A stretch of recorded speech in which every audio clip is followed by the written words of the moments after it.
Welcome to the USC channel at the Voice of College Football. I'm Matt Zemek along with Ethan Inman, Crashlit Collier. Sports are supposed to be fun, and sports are definitely an entertainment business. So, this is not life and death. There are very serious things happening in the world.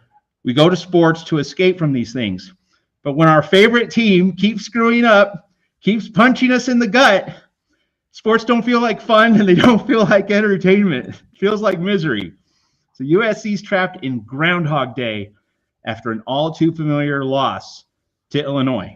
So we're going to get into details. We're going to get into offense, defense, coaching, various players, injuries, the outlook going into the off week. And by the way, it's not a bye week; it's an off week or an idle week. So plenty to talk about. And of course, you're guaranteed an hour of myself, Ethan, and Crash. If you want 2 hours of rants and stem winders and sermons, $150 in super chats. If you want 2 hours, because we're all ready to vent here. But if you want a second hour, $150 in super chats. vocfb.com shop. Get that snappy USC cap that Ethan is dutifully wearing on every show. It supports the channel. It supports the Voice of College Football, and also the three of us. We're going to do some bonus cuts on USC football after this Illinois game. And we've already done a couple on USC athletics, including football. You can join at the middle Heisman tier or the top national champion tier. These memberships support our channel. All right, housekeeping's over. Crash first, then Ethan, then myself. It's soapbox time. It's time to vent. Crash, you have the floor. All right. Thanks, Matt. So it's definitely a really just tough game, especially just watching it. I pretty much just woke up early and then just kind of turned on my TV, cut a little bit big noon, and then really just, was excited for the game, to be honest.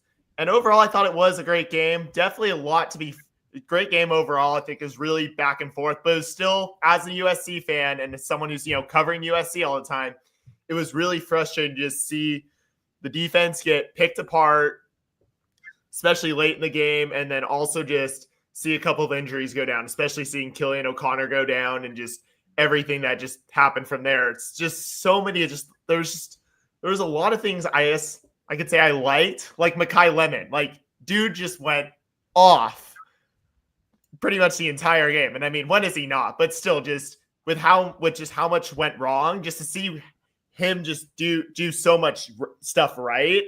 It was great to see. And it was like a really bright spot. It was definitely tough to see Jaden Mayava have his first interception, but I think he rebounded well from it. Definitely. And the thing I like about him is he just stays really even keeled. Like, you even saw that last year when he wasn't as clean and polished as he was last year when he was just more raw and he just was zooming over. But now that he's, been in the system, he's really assumed that leadership role. You've seen his confidence step up. So he kind of knew how to go from there, but just so much stuff, just the penalties and just the defense falling apart at the end. And especially granted, there were some injuries. Kamari Ramsey was out due to food poisoning and some other stuff. And then DeCarlos Nicholson was cramping up throughout the game. That was definitely tough to see, especially with how much. And I just remember Joel Klatt pointing this out at when Nicholson cramped up in the final 2 minutes or whatever it was when Illinois drove down the field to kick the game-winning field goal.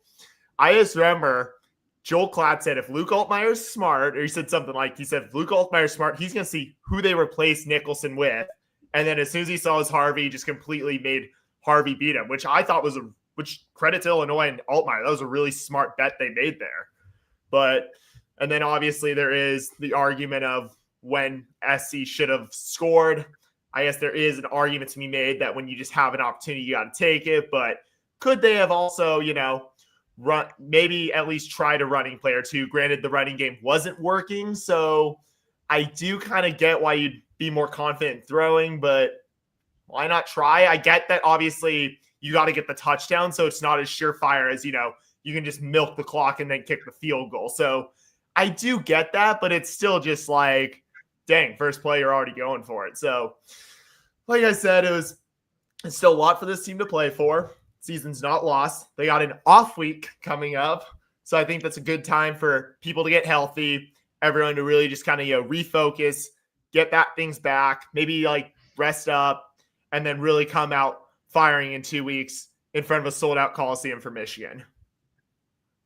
All right. So my take on this whole debacle, it's a tough one. There's a lot of people you could point fingers at for sure, and I understand people who come at it from a different perspective than I do, but I have to call it the way that I see it, and the way that I see it is as a complete and total strategic failure by Danton Lynn. I don't know how you go an entire 60 minutes of this game without getting any pressure on Luke Altmaier. And it seems like this Illinois offensive line wasn't holding up against Indiana, but it also wasn't holding up against the 2 cupcakes they played before that. So there was obvious holes, obvious issues in this offensive line.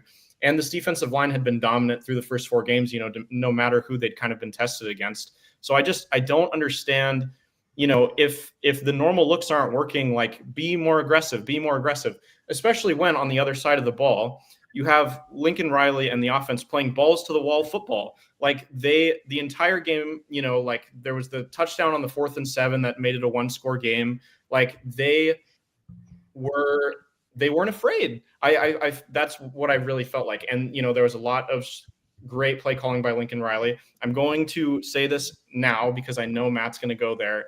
I preemptively agree with you, Matt, that the going for the touchdown at the, and not running out more clock was a bad choice. It was a bad choice, but I just think you can't take that one bad choice that Lincoln Riley made in the end. And granted, it was a very consequential bad choice. You can't take that one bad choice and place all of the blame on him when there was just 60 minutes of Danton Lynn not putting any pressure on Luke Altmaier. And I just think that it's the analogy that I was thinking of earlier that best kind of explains my point of view on why I'm kind of in defense of Lincoln Riley and don't really feel like this is on him and feel like this is more on Danton Lynn. Is like, let's say you go to a local burger joint in your town, okay? And the burger joint gets new ownership, and not even new ownership. The burger joint hires like a new head chef, okay? The new head chef is Lincoln Riley in this example. And he's really known for making really great cheeseburgers. And he comes in, and what does he do right away? He makes great cheeseburgers. And like the milkshakes are kind of all right. Like they're good enough that it makes the meal somewhat well-rounded. But the cheeseburgers are really what people are going there for. And the cheeseburgers like make it one of the best burger joints in the country. And, that's in the first year of existence, that's all anyone can talk about. And then the next year, the cheeseburgers are great. And, again, the milkshakes are kind of just working well enough. And then like halfway through the year, all of a sudden the milkshakes, like some critics come to town to taste the food, and the milkshakes just fall off the face of the earth. And, it's very evident that the guy who you've hired to be in charge of all the milkshake makers is not doing his job. He's totally failing. So you fire him, you hire a new guy, and the new guy does great. And, the milkshakes are better than they've been since you opened the restaurant. And the burgers they suffer a little. In fact, to the point where people trust the milkshake guy over the burger guy the last year. And it's still kind of a middling year, and the burger guy makes some mistakes and whatever. And then this year, year 4. So the burger guy says, okay, I've got milkshake guy. He's got the milkshakes locked down. He's going to figure all that out. And in fact, milkshake guy goes out and hires 2 or 3 more, just like absolute stars at making milkshakes to handle the milkshake making. And so you're just, you've got that all figured out in your eyes. And so you go and you focus on making burgers again, and you become an elite burger making joint again. And, in this example, obviously Maeva is incredible. The wide receivers are incredible. The running game, little bit of a shaky performance from Eli Sanders on Saturday, but other than that, thus far they've been incredible. Like you have multiple Heisman candidates on your offense, and suddenly the milkshake guy can't do his job. And honestly, what I saw that final play as Lincoln Riley's, kind of going for it again, just because the whole game balls to the wall football worked. So he just did it. He just went. He had the one-on-one. He just had Maeva throw it to Mekhi, and Mekhi go and get it because he'd done that all game long. That's what he was doing. and was like, all right, like I'm gonna trust D'Anton Lynn. This is what everybody has been telling me for years since I started at USC that I need to do. I need to stop being this, including people on this podcast, including myself. Stop, being in charge of everything. Let some smart people take charge of the other aspects that you're not good at, right? Lincoln Riley's obviously a very good offensive coach, so hire a defensive guy, hire Chad Bowden to handle recruiting, and just focus on offense. And that's what he's done. And there's this guy who has been a great defensive talent, and all of a sudden he can't coach defensive football. And yes, this is partially an injury issue. There's several injuries on the defense. There's key defensive players as well, like Prophet Brown being out for most of the season, 3 weeks before the season starts is tough. Alex Graham not coming back, whatever. But it's penalties and it's strategy. Like one sack on Luke Altmaier when all we could talk about last week was put pressure on Luke Altmaier and he becomes a much worse quarterback, and the Illinois offensive line is not good. And the only sack of the entire game was DeCarlos Nicholson coming off the edge, and Luke Altmaier was so shocked that he didn't even see it. Like, how can you see that play happen and then not get some more creative with your looks? Like, I don't understand why at some point when the secondary can't stop a wet rag and your best player in the secondary who's healthy has food poisoning, which mysterious situation there. Don't know what happened there either. But, and like, the only stops you've gotten all game was like one fluky drive and then 2 like just gifts from Illinois, basically 3 yards away from the end zone. You have to start taking risks. Like, there's no point in not taking risks because the defense is not stopping anything anyway. So if they let the offense score quickly, like if they blitz 7 players and Illinois scores immediately, you have a minute left to kick a field goal or to go back down and score a touchdown. Like, there's just I just don't. It wouldn't have been kick a field goal; it would have been score a touchdown. I just don't understand how all game long, and you're sitting there as D'Anton Lynn. Lincoln Riley's just handed you the game. He said, "Look,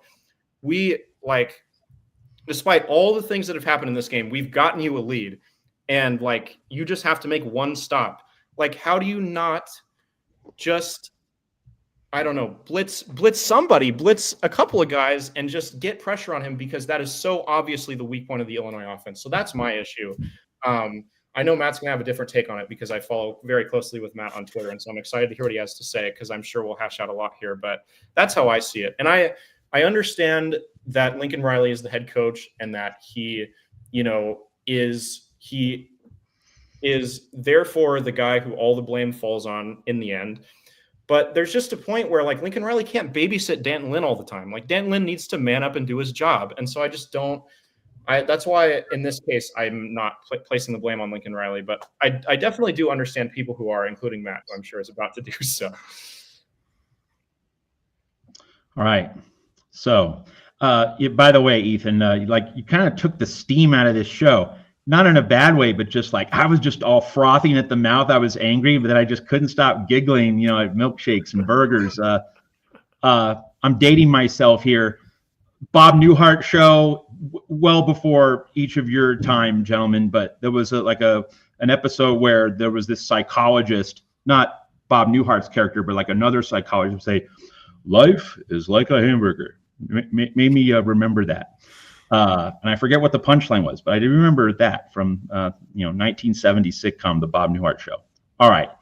Now let me kind of get back that frothing in the mouth anger here, because I am really PO'd. All right. And so we'll get to the end game. But first, it's just Missouri State, man. It's just Georgia Southern, man. Doesn't matter. They're going to make mistakes. They're just working themselves into this season.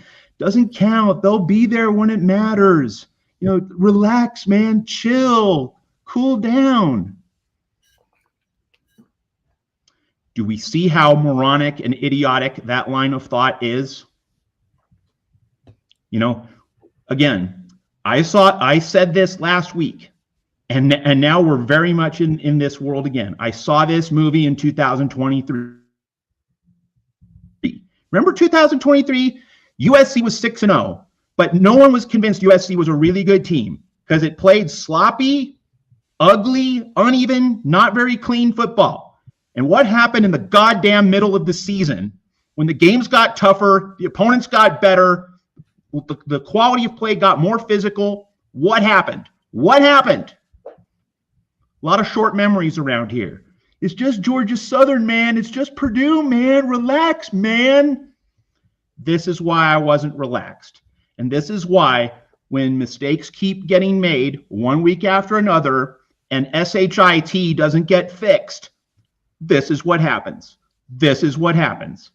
And USC needed to earn the benefit of the doubt. USC still needs to earn the benefit of the doubt under Lincoln Riley. It's where we are. And, you know, if this is not just a football thing, it's not just a sports thing, this is a life thing. You don't get somewhere in life because it's given to you. You have to take it. You have to earn your place. No one just confers greatness upon you. No one just says you're great and, oh, you're great. That confirms it. Done deal. You're great. You're special. No one's special for going 6-0 or 4-0 against Cupcakes or Purdue or Michigan State. Whoop-de-doo. That's not the USC standard. We don't play to have a ticker tape parade after beating Michigan State. We're supposed to compete for championships. We're supposed to compete at the top level of college football. We're supposed to be elite. The standard is the standard is the standard. You're not competing against Purdue. You're competing against the standard. You're supposed to be great. You're supposed to be excellent. And so when mistakes keep coming and coming and coming and coming, week after week after week, what are we supposed to think? Stuff needs to get fixed. That's what a coach is paid for. You know, it's like Don Draper and Mad Men. That's what the money is for, he tells Peggy Olson. You know, it's a grimy business, but you get a paycheck. You get a good paycheck to do your work, to do advertising. Well, a coach is paid to have a good football team that doesn't make mistakes, doesn't step on a rake, doesn't slip on a banana. You play a clean game. How is it so flipping hard for this team to play a clean game of football? One clean game. 5 games in. Hasn't done it once. And Michigan is next.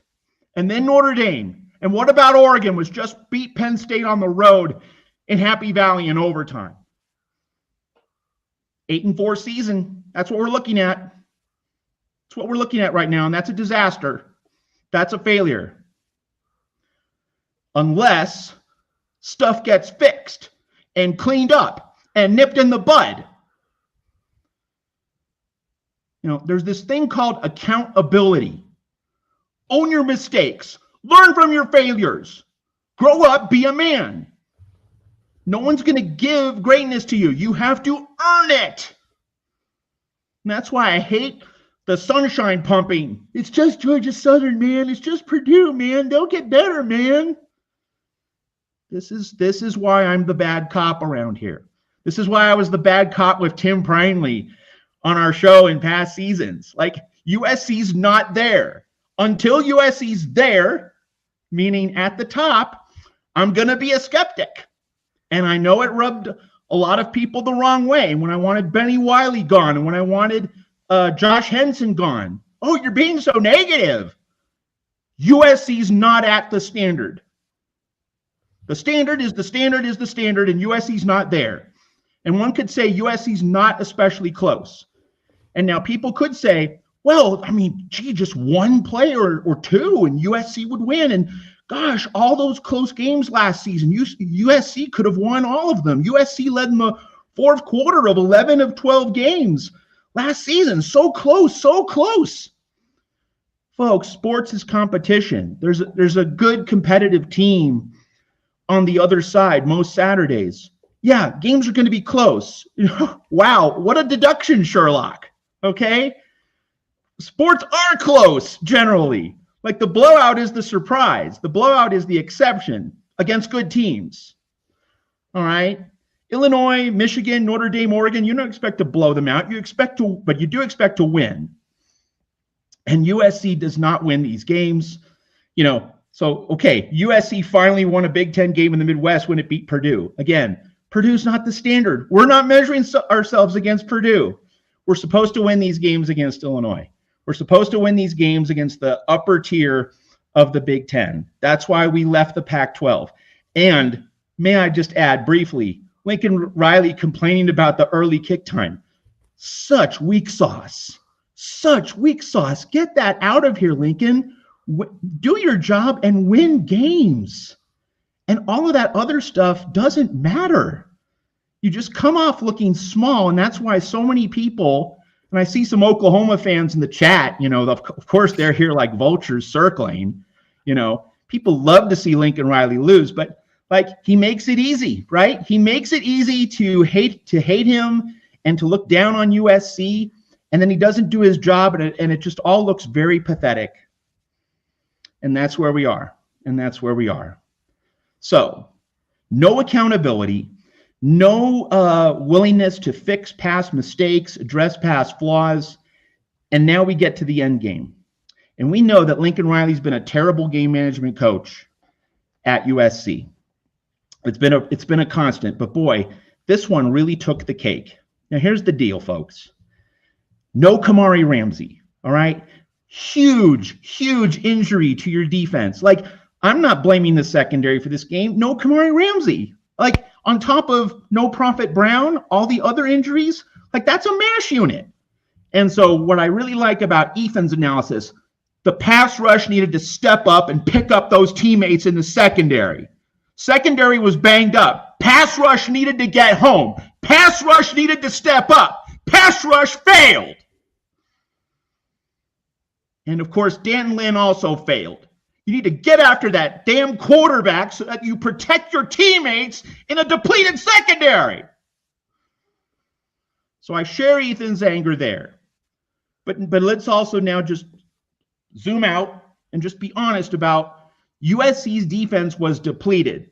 And with the pass rush obviously not getting home, obviously not playing well against an Illinois offensive line, which, hey, full credit. They got embarrassed.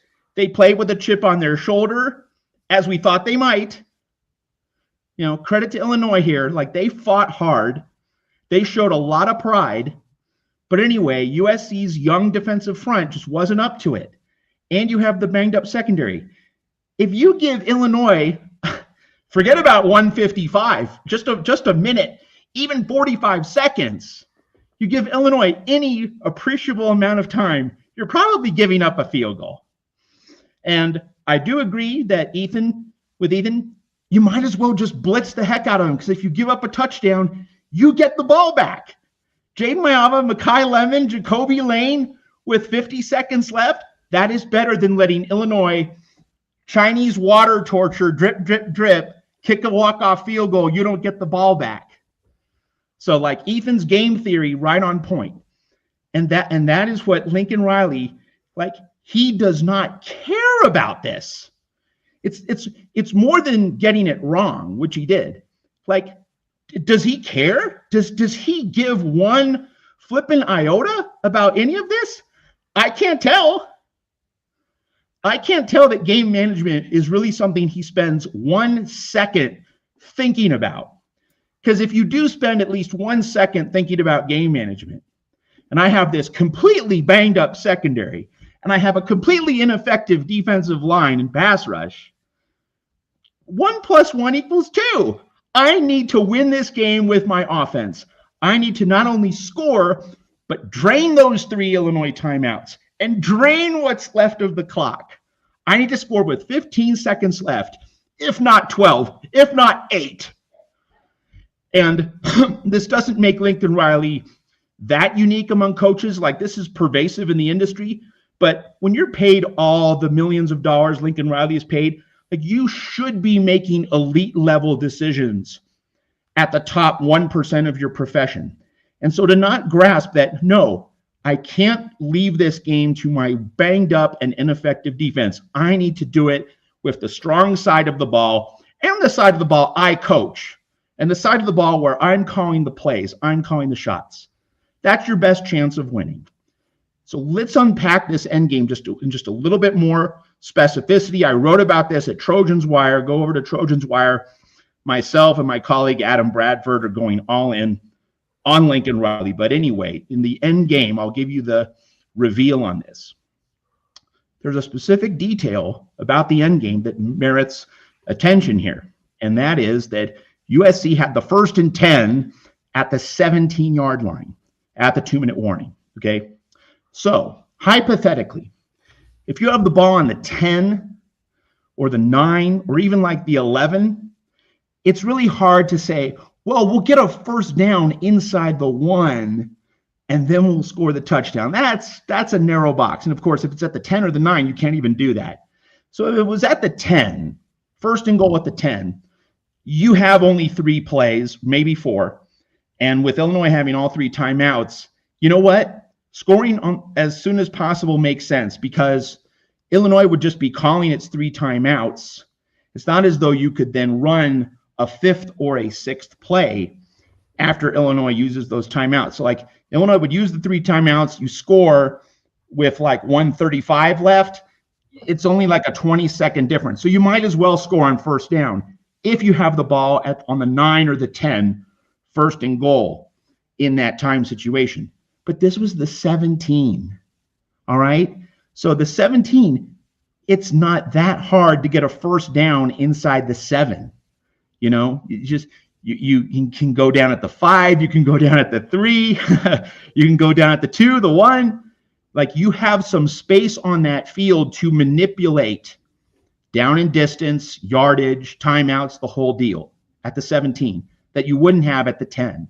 So like USC 1st and 10 at the 17, 3-yard run, first down, timeout Illinois. 3-yard run, second down, timeout Illinois. 3rd and 4. Okay. Then you have 2 plays to get 4 yards.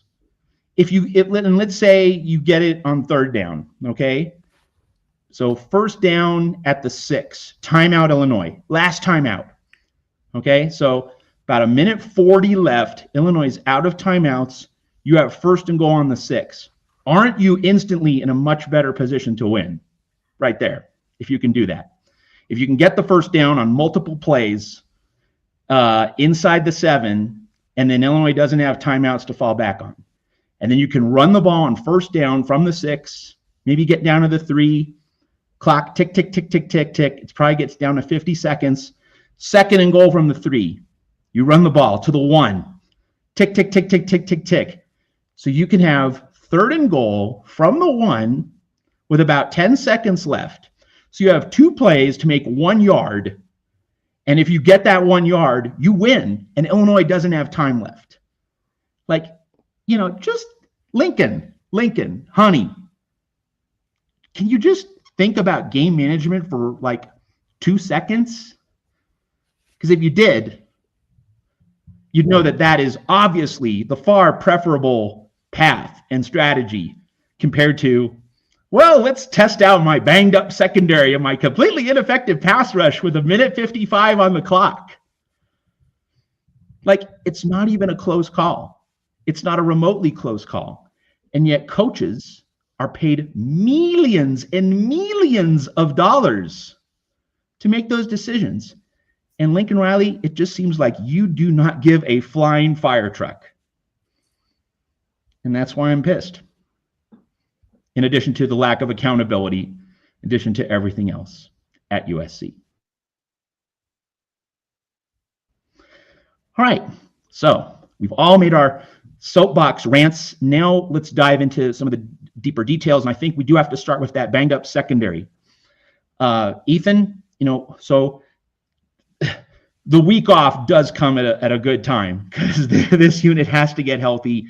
That's obviously priority number 1, but what can Danton Lynn do to kind of change things up? And also, let's not forget Doug Belk as well. What can they do to change the looks, to change the roles, to change the way this secondary is approaching everything? And, we'll get to the pass rush in a little bit and that underperforming defensive line against Illinois. But first, what can be primary in the secondary for USC? Ethan, then Crash. Sure. I think like you said, idle week comes at a great time.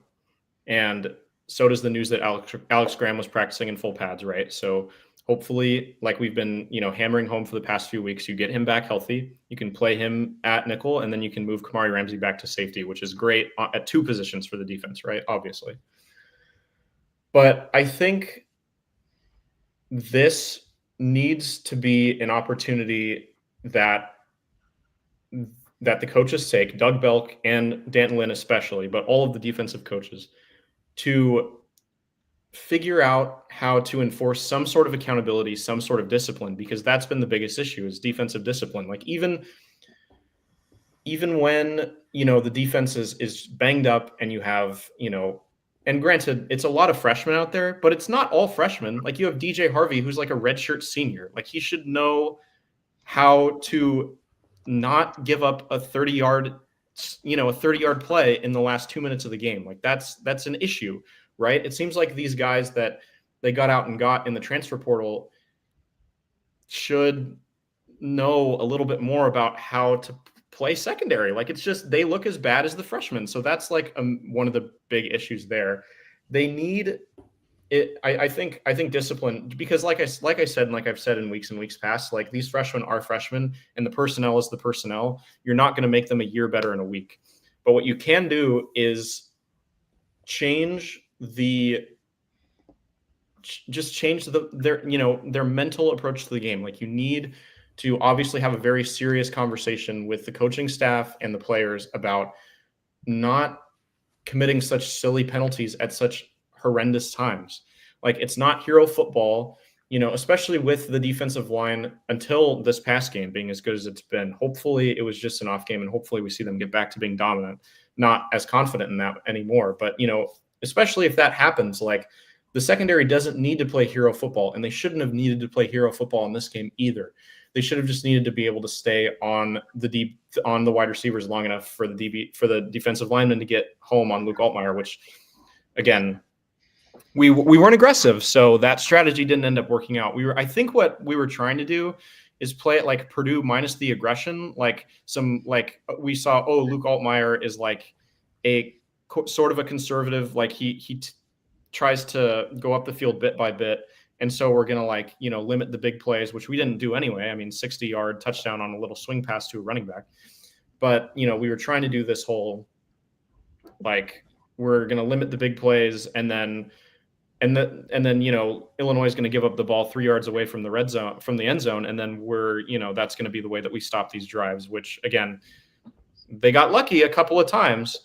But that's not a strategy that's going to work. Like I could have told you before this game that Luke Altmaier is not Ryan Brown. This offense is not the Purdue offense. You're not going to get the same unforced errors. And they did get a couple of them, but they still didn't get as many. Like Purdue and Ryan, like they were much dumber, more boneheaded mistakes. Like it was a lot of bad luck. Illinois, like was the runner even still up on the first fumble? I don't know.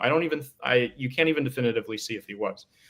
So I just think it's got to be discipline. You have to try and instill in these guys, especially because you have an extra week to do it. Like just stop with the silly boneheaded plays. Like Dantlin needs to step up. I don't know if it's more consequences for when they mess up. I don't know if it's, more, I don't know what it is, but that obviously is the big issue.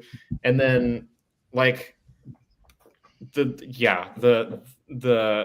got to be guys getting healthy because the personnel is what it is. Unless you want to try lining up Makai Lemon at corner, which some people were saying on Twitter, which I mean, Travis Hunter did it and Makai Lemon came into USC as a corner. So if, I honestly feel like I would trust him more than I trust a lot of these freshmen at this point. So it may be worth a shot. I don't know, but I mean, you don't want to have to do that. You want Makai Lemon to be able to go out there and focus on playing receiver. And he's already also returning punts and kicks. So just like him doing all of that on the football field feels insane. But I mean, hey, maybe he wins a Heisman just because he plays both like Travis Hunter did last year. I don't know. So I think obviously there's just a lot to just really pick apart the secondary. I think obviously injuries. Kamari Ramsey, of course, certainly not helping. And then just especially with just Ramsey's leadership of the defense, regardless of wherever he is, whether even when he is at nickel where he isn't as good versus true safety. Okay, like at least you know what, you have his, his experience, his talent is on the field. That is clearly lacking now in with him off. So even that alone, when they announced that he was out, I'm like, great. This could be tough if that ball goes deep. And especially with the defensive line struggling with the pass rush and not being as explosive and aggressive as they were in the first 4 games, it just made everything so much harder for that secondary to, to stop Illinois. And just that game could have been really a lot worse if it weren't for some of those fumbles, when, especially with how close they were to the end zone. Like, Illinois essentially fumbled away 14 points. So that's certainly something too. Like, that could have just put even more pressure on everyone. And so I just think that just really it's just everyone just needs to get healthy in these next 2 weeks. And just hopefully Alex Graham can ramp up pretty quickly. Like, USC kind of at this point needs to try anything to get something to work. And like you've been saying, Ethan, like even the idea of having Mekhi Lemon play at cornerback I'm not opposed to it. That said, though, there are certainly concerns. And does it, lead him to more injury risk? I mean, it certainly happened to Hunter a couple times too, where he dealt with some injuries during his time at Colorado. So it's definitely something I'm not opposed to. Who is it? Cornbread Jones is like, see if Juju wants to play DB. I mean, I get your point there. So it's definitely, worth highlighting.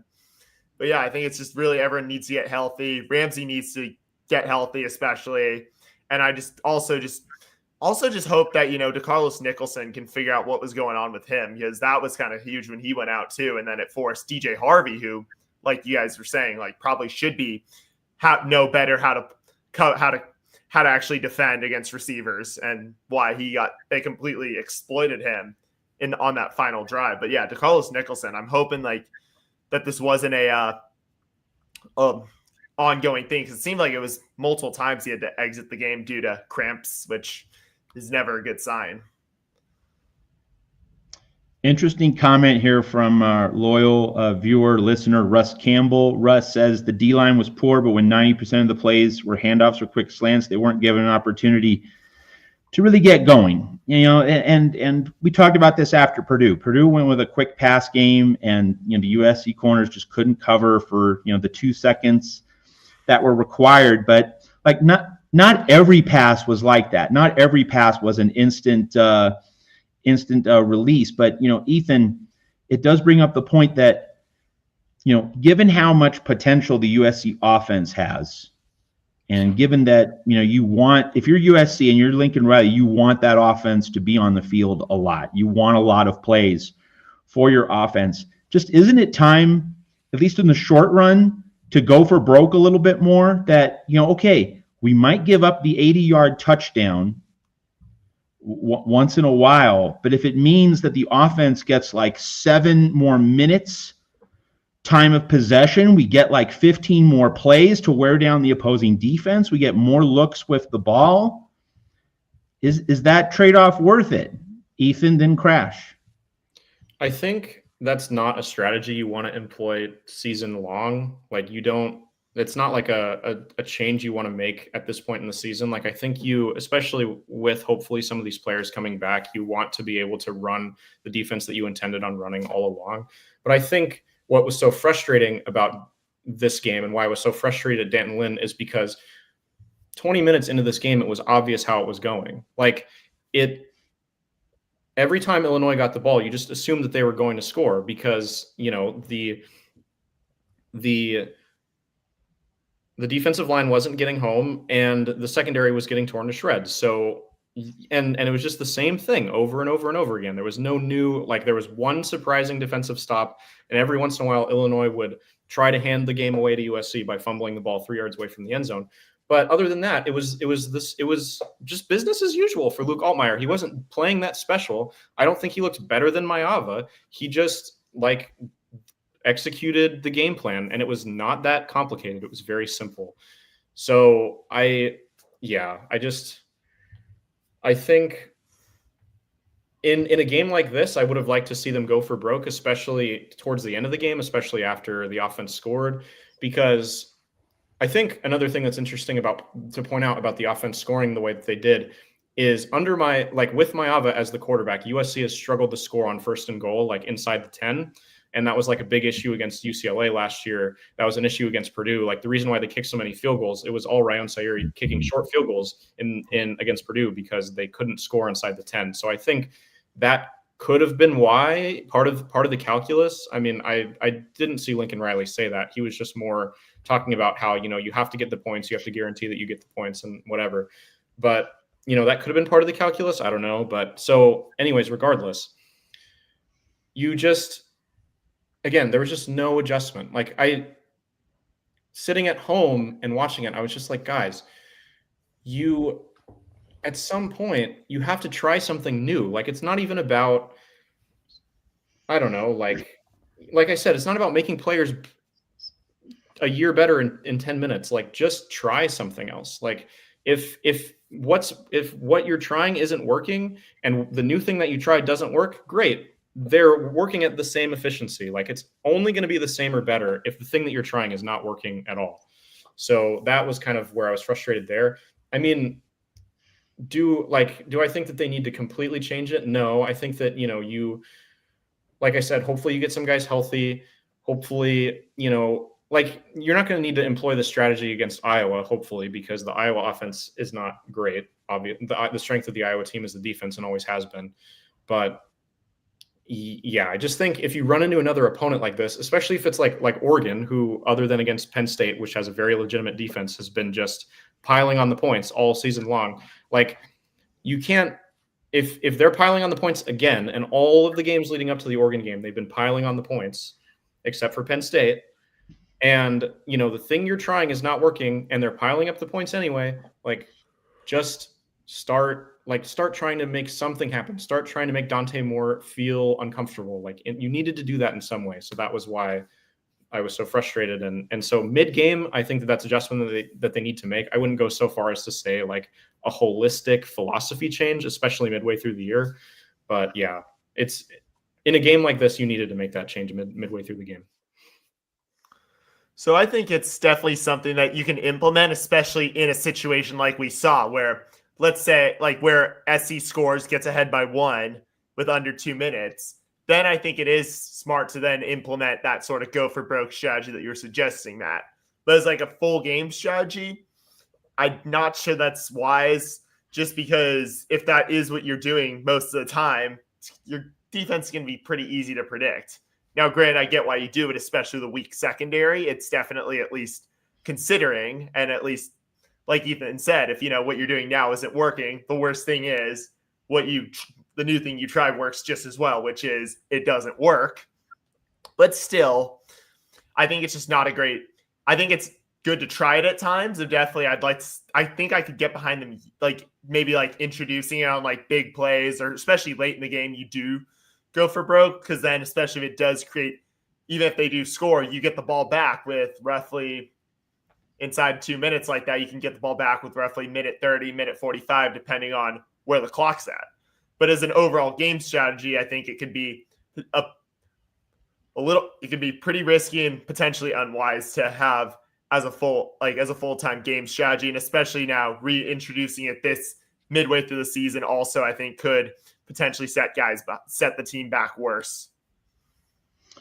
All right, so having talked about the secondary, we need to talk about the other side of the coin on the USC defense, and that is the pass rush. The pass rush, which failed to help out the secondary. So, Ethan, and then Crash, what do Danton Lynn and Eric Henderson need to do to get more out of this pass rush? Now, obviously, Ethan, you've talked about Danton Lynn. Hey, you got to push the button, right? You can't just sit back and let things passively happen to you negatively. Got to dial up some blitzes. You got to, find some angles to get to the quarterback. But it does start with the defensive line. Like, this defensive line was not caving the pocket, to be sure. It was not making Luke Altmaier uncomfortable, making him leave his spot and throw in uncomfortable positions or situations. So, and Ethan, as you know, also Crash, like the defensive line was supposed to be deep enough this season. And it's not as though the defensive line has been decimated by injuries. It's been the secondary, not the defensive line. So depth pieces aren't emerging. Starters, depth pieces, there wasn't really anyone you could point to against Illinois. And that, Coach Henne last year, the improvement that he made up front and, dog work becoming a thing. And of course, it's what helped him land Jakeem Stewart. And I'm not putting this on Jakeem Stewart. He's a freshman. He's going to have some grow up type moments, but there's supposed to be a whole village of defensive linemen. There were supposed to be depth pieces who, one guy doesn't work, you plug in another guy. That is football roster management 101. So I think my question about the defensive line, Ethan, is really a question about where's the depth? When are we going to see it? When are we going to see this manifest itself in a really meaningful, impactful way for USC? I think it's a huge question facing this football team right now. So just wanted to quickly address Ralph's question. Did USC have any sacks? One, and it was on the corner blitz by DeCarlos Nicholson. So that was the only sack. None of the defensive linemen or anyone who is typically a pass rusher made any sacks. And which added to my frustration. The one sack, one of the only good plays on the day by the defense was, we blitzed somebody that we don't normally blitz. How interesting. And Luke Altmaier just completely missed it. How interesting. Seems like we should have done that more. But anyways, just I think kind of going back to Matt, you and I's discussions at the beginning of the year about this defensive line, we, kind of became aware as the offseason went on that this defensive line had a lot of depth of talent and that people were really excited about it. And that really manifested in the first few games. But I think one thing that I was always concerned about, and they always brought up as a caveat, is that nobody on this defensive line is experienced. And I think that is honestly what showed up in this game. Illinois is the second most experienced offense in the entire Power Four other than Virginia.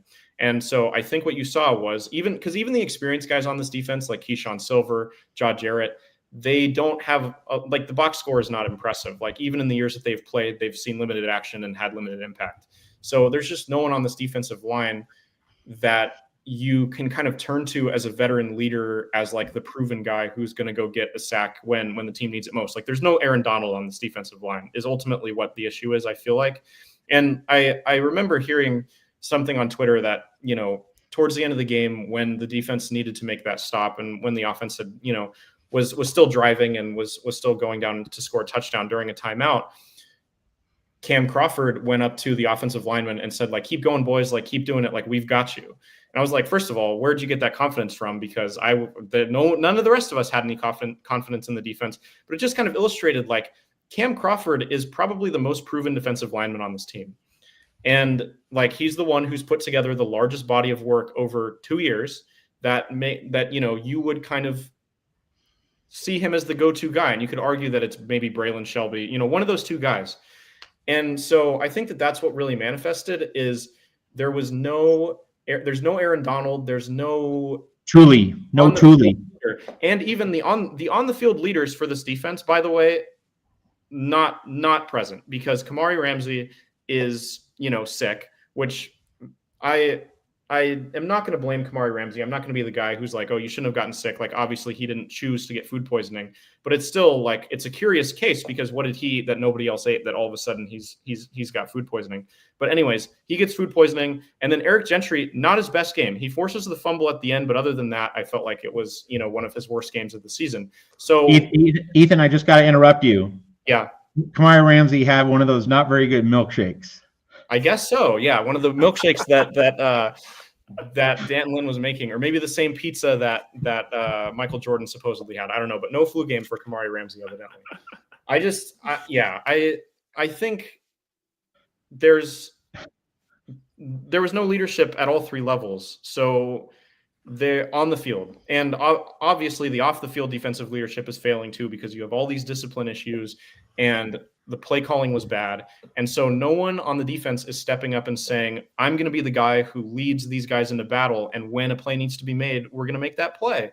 And so that's another thing that this defensive staff needs to figure out and probably kind of try to draw out of these guys in the next 2 weeks is who's going to step up when we're up by less than a touchdown against Michigan and we need a stop, because like we need to know from Michigan on down, because Michigan's going to be a tough game, and it's one of the games that we've highlighted all offseason as one of the potential losses. But it gets worse after that, because you have Notre Dame and you have Oregon. Like, there needs to be a guy that stands up now so that you can trust them in those games to make a play when the defense needs to make one. So I think that's the biggest thing, is just finding that leader, because when you look on paper, that person doesn't exist. And then against Illinois, they didn't exist either. Crash. So I agree that, yeah, absolutely. Someone's got to step up and just kind of assume sort of that leadership role on the D-line. But also, I just want to see guys just basically be able to know, regardless of what play is called, whether or not they agree, that it's like, all right, someone's just got to come. Someone's got to step up and be like, all right, I got to, do my job. I just go back to the whole do your job thing that Nick Saban and Bill Belichick implemented. And I think that it's simple, but I think it just really just hammers like what you have to do. It's just, you got to do what you are put on the field to do, and you got to be able to trust everyone else. But that seems to be the issue right now. It's like not everyone is doing that, which makes it then difficult. So someone's got it on this defense has got to step up immediately to like, all right, guys, we got to step up and we got to, go get to that quarterback. We got to put pressure on him. We got to make them make a bad play. And that's just, and one person, regardless of who steps up as a leader on that D-line, you still can't do that job alone. You got to have everyone else there doing it with you. So I want to see everyone kind of I want to see someone step up and assume that leadership role, but I also want them to, be able to, encourage their teammates, be able to trust their teammates, and also find a way to, for them all to, be able to effectively get through and get the job done. Like, that's really what I want to see out of this team going forward, especially when you're going to face tougher offenses, tougher O-lines, better quarterbacks, just better teams in general, where you're really going to have to step up, especially with this current state of the secondary, even once it's back to, a bit more strength than we've seen, with Kamari Ramsey being back, Carlos Nicholson hopefully also, being healthier too, and then Alex Graham also, being able to, get more play, see the field more too. So I think with all that, really, I just want to see them all just basically just come together and be like, all right, we got to figure out a way for us all to do this. First of all, trust each other and go for it and put pressure on them. All right, folks, still more to come in this first hour of our show, and it's likely the only hour. If you want 2 hours, well, you can do the Michael Richardson thing and drop a C note. But in the absence of that, we'll just be on for 1 hour tonight. So we have more show. But first, a word from our sponsor here at the Voice of College Football. We'll see you in 1 minute. College football is even more exciting when you've got some action on the line, and the games are even better when you're cashing in. And the Voice of College Football is the place to be to get the greatest value. Start with my picks. 75% against the money line, 58% against the spread, and I've got a 40-plus year track record. 11-0 in the college football playoff for me last year against the money line, 8-3 against the spread.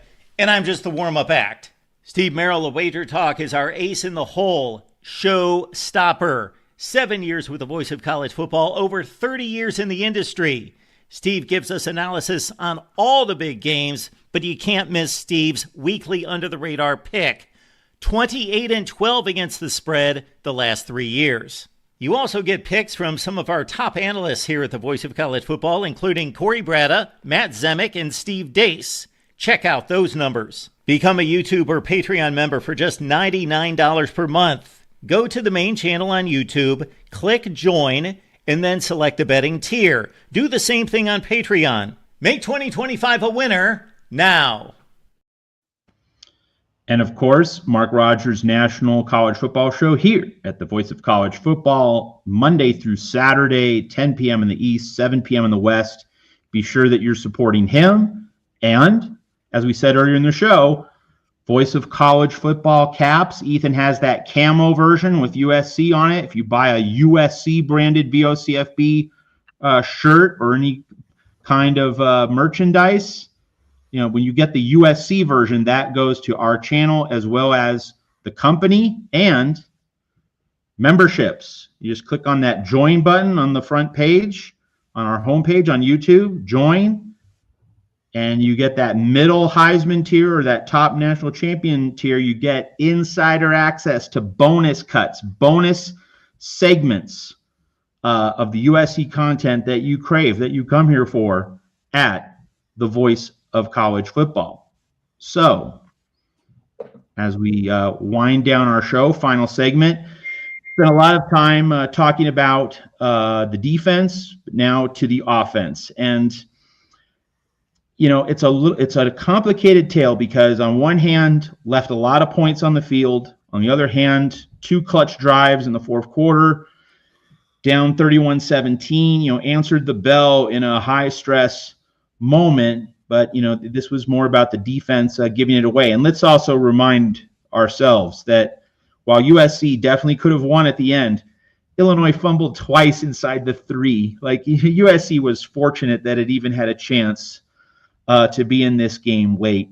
So the offense, it's a more complicated tale. But Crash and then Ethan, I think just, one of the really worrisome things about USC football right now under Lincoln Riley, we are back in 2023 under Alex Grinch. Last year it was a defense first team, but now we're back to, if we don't score 50, we're in trouble. If things don't come perfectly together, USC's going to be in a little bit of difficulty. So, the offense can't afford to make mistakes, and yet we saw them. Do you chalk this up to just, Jaden Maiava was just so awesome the first 4 games, he was bound to regress a little bit? Or were there specific things you saw on the field where, that's a concerning sign going forward? Because, he got nervous in the second half, particularly the third quarter. Before he picked it up in the fourth quarter, in the third quarter, there was several minutes of gameplay where he was missing makeable throws. Guys were open. Maiava didn't have guys right on top of him. Illinois got something of a pass rush, but he was still able to stand and plant and make a throw, and he was just missing a few guys high. Do we just say, he was bound to miss a few, just like a starting pitcher doesn't have it, which we hope won't apply to the Dodgers this week with Yamamoto against Hunter Green and Blake Snell against the Reds? Is it just missing a few pitches, or is there anything deeper to kind of take from the mistakes that this USC offense did make, which were enough to get beaten on a day when the defense just wasn't there? So, Matt, I do think obviously there are just, mistakes are inevitable. They're going to happen. That being said, though, there were times, especially after Killian O'Connor went down and with Elijah Page already out too, I thought the O-line was fine, but there were definitely some struggles. In that third quarter, Jaden Maiava looked a little bit like Caleb Williams, just scrambling for his life a couple of times, and that had me concerned. So, especially just after Jean-Ray Reed came in, and just there were some of those mistakes, and just seemed like as they kind of got more playing time, they started to play a little better, I thought. But I was still thought, damn, Jaden's looking a little bit like Caleb out here in that third quarter. Just how he was just scrambling out of the pocket, just trying to find anyone sometimes it looked like. But overall with the O-line, I think, and just with that, I just think there were just definitely some stuff with just the offense in general that I was just tough to see, especially the penalties. Then that one play that got wiped out when Jean-Ray Reed just went way too far. And it wasn't even he was trying to get someone out of trouble or was caught in a battle with someone on the D-line. It was just, he just wandered out there, it seemed like. I'm like, what are you doing, man?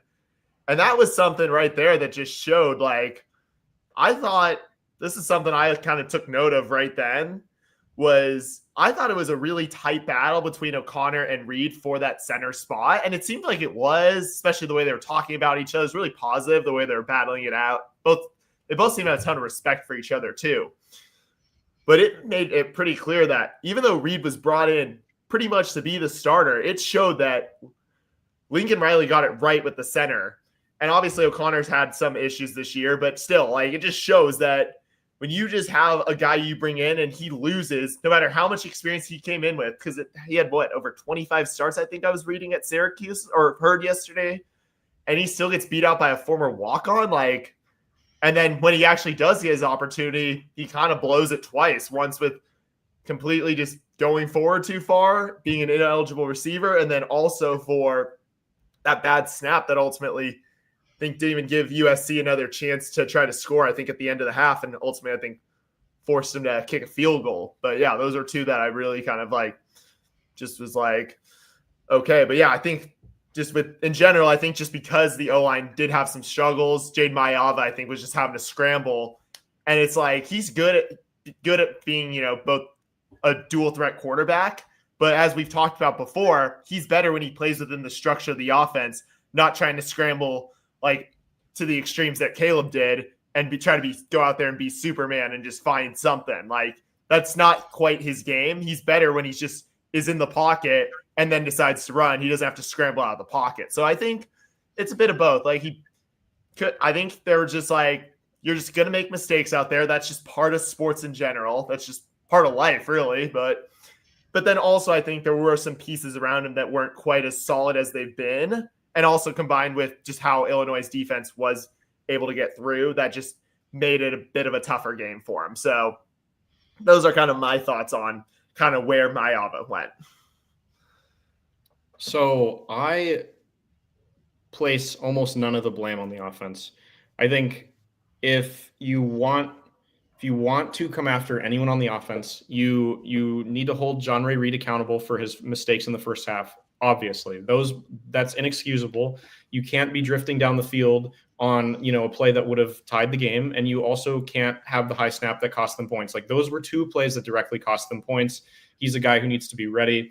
I tweeted out that I wonder if they should have, in those early games, mixed up the center rotation a bit more and played Mayava and John Ray Reed together, because that, to me, that's what I argued for. That's what made the most sense. You did. You said that at the time. Absolutely. Yes. Yep. When like if it was a center rotation as they claimed it was, which that's not how it played out, then they should have done that, and especially injuries happen. Like, if you're going to play both centers in like a meaningless game, like, just mix it up a little, do first quarter, second quarter, third quarter, fourth quarter, like let them get time with both quarterbacks in games, because games are completely different playing field in practice, obviously.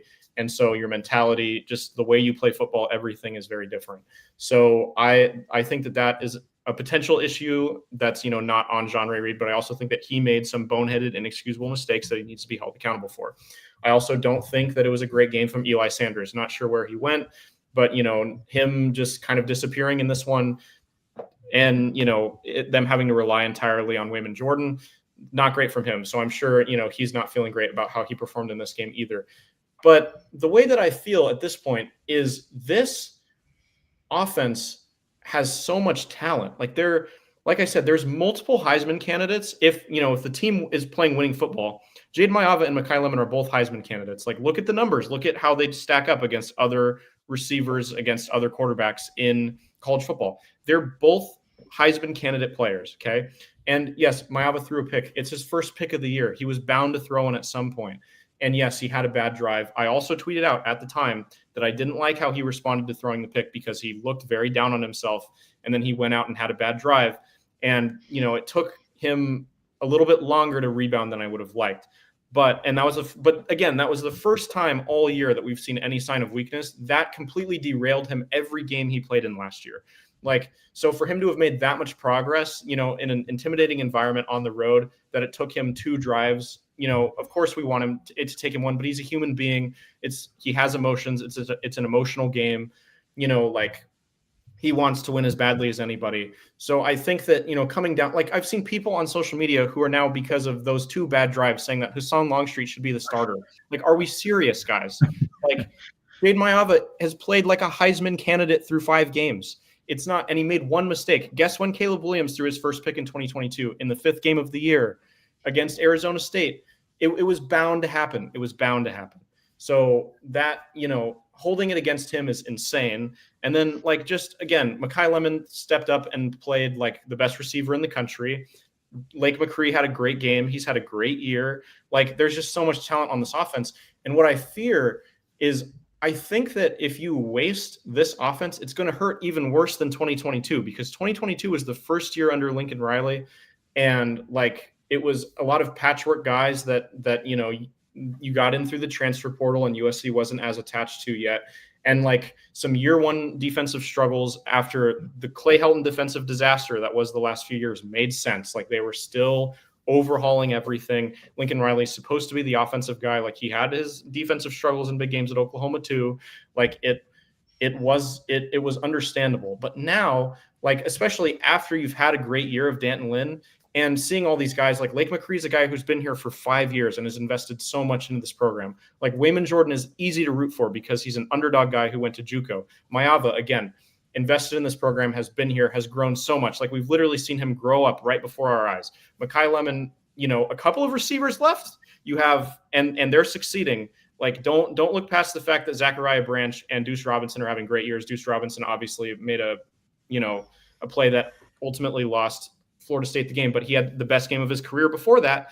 So these guys could have left and they stayed. Makai Lemon and Jacoby Lane stayed, and they're guys who have been around for a few years as well. Like this, there's just so many people who love so many players on this offense so much, and they've invested so much in this program.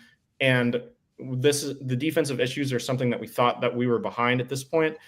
If I honestly, like, even if it's not quite up to par of like Makai Lemon or of Jaden Mayava having like a Heisman season or Makai Lemon having a Heisman season, like if it's not quite the Caleb Williams season and we wasted the generational talent at quarterback, there's just so much talent across this offense that I fear it's going to hurt even worse if the season really falls off the rails. Yeah, I like the quarterback discussion that's going on in the chat. Russ Campbell with some pretty level-headed points. I think we can all agree. Mayava had one bad quarter, but he really bounced back in the fourth and showed some mental toughness doing that. And, when we zoom out and take the 40,000-foot view, if John Ray Reed doesn't make that blunder on the ineligible downfield, well, the snap too. But, see, here's the thing about John Ray Reed and those two errors. A bad snap, that will also happen. You do a lot of snaps in a game, like one bad snap, like it's like, you smoke a layup, or you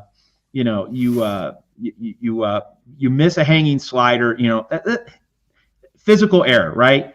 It's the ineligible downfield is the one that really frosts me, because that's a mental error. No one is carrying your body more than 3 yards past the line of scrimmage. That is football 101. And as Crash mentioned, John Ray Reed's not, some dewy-eyed freshman. He's played ball. Like that just should not be an issue, even if he was, subbing into the game. That should just never, ever, ever happen. And like the play was far removed from where he was on the field too. He was on the left side, and that the action of the play was happening on the right side. Just absolutely no excuse. So that's a mental error. But in zooming out, if Reed doesn't make the ineligible man downfield penalty, and if Wayman Jordan doesn't fumble on the first drive, something that we haven't mentioned yet, what if USC gets a 7-0 lead? Maybe the energy of the whole game is different. USC easily could have had over 40 points. So like, and so for people who are questioning Jaden Mayava, and I know many are not, but for the ones who are, this is not a Miller Moss situation. All right. Miller Moss was struggling to score 20 points in those Big Ten road games against mid-tier teams. This USC offense scored over 30 and could have scored over 40 if people other than Mayava had done their jobs. Mayava had that bad quarter, but even then, no John Ray Reed downfield penalty, no Waymo fumble. USC has 42 points.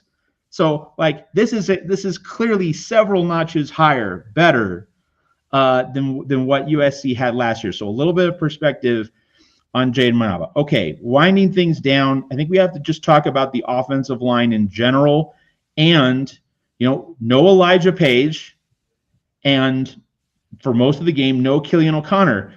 Was the run game dominant? No, but this was not Michigan a year ago. This was not like we're paralyzed, we can't do anything. Like, And last year, USC just needed to get a few first downs and kill the clock. Couldn't do that. Like, this offense is not in that kind of position. And I have to say, I like what I'm seeing from Zach Hansen as offensive line coach. This is clearly a much higher standard than what we saw under Josh Henson.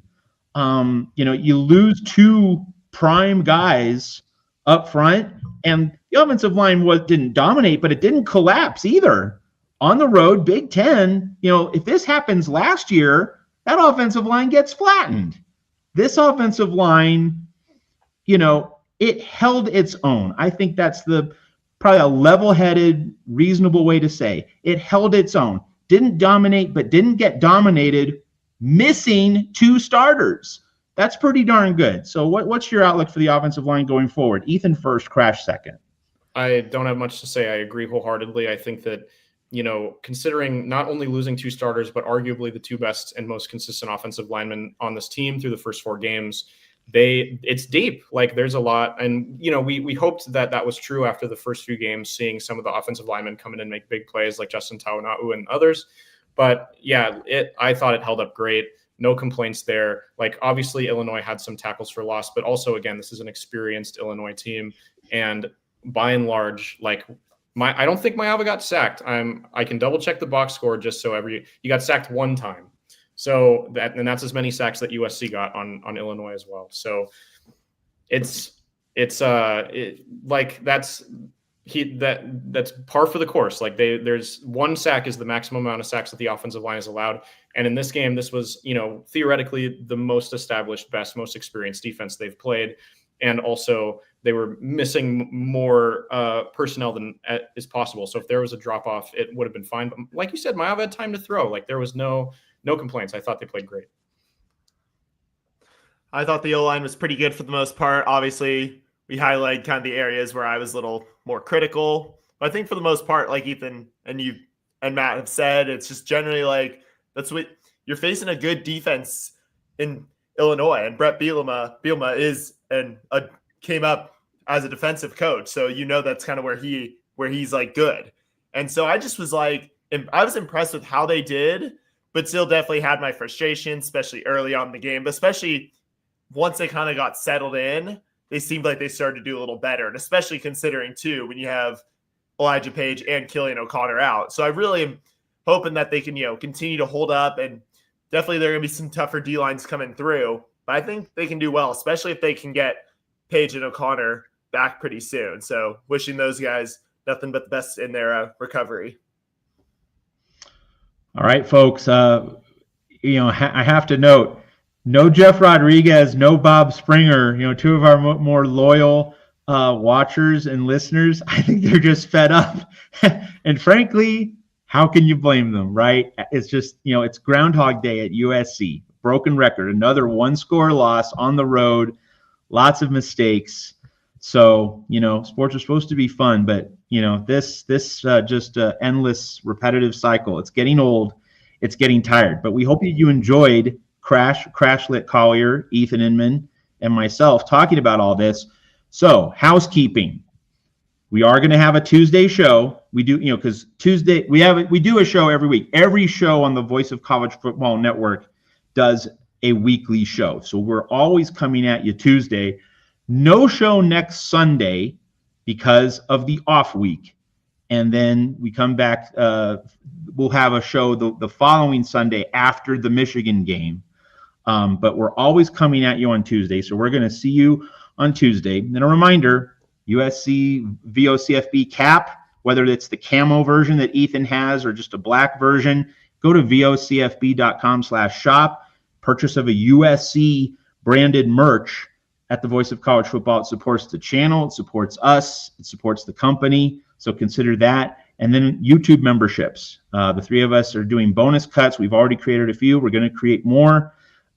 You join at the middle Heisman tier or the top national champion tier. You get exclusive insider access to our bonus segments in addition to the free 1-hour shows that you always get here on the USC channel at the Voice of College Football. So for Crashlet Collier and Ethan Inman, this is Matt Zemek. We'll see you Tuesday, 10 p.m. in the East, 7 p.m. in Los Angeles for some off-week talk. Take the temperature of the state of the program, maybe chop things up on the Big Ten as well. See you Tuesday evening here at the Voice of College Football.